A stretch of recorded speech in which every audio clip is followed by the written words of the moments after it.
Recently, I learned that many of you are curious about how to take care of your cast iron cookware. So I thought I'd show you how we do it in the test kitchen and share a recipe that's buttery delicious too. When you first buy cast iron cookware and get it home, or if you haven't used it in a while, you want to rinse it with hot water.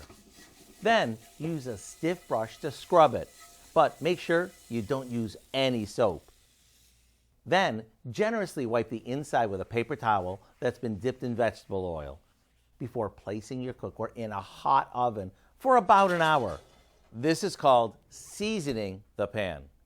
After carefully removing it, let it cool, and it's ready to use. Once you've used it, you can clean it with hot water and a scrub brush. You can also use a salt scrub if need be, but never use dish soap or let it soak. Otherwise, you'll have to season it all over again. Once you've seasoned your pan, why not celebrate by whipping up a batch of buttermilk biscuits? They're so flaky and full of buttery goodness, they're hard to resist. To get the recipe for our cast iron buttermilk biscuits, all you have to do is visit our website.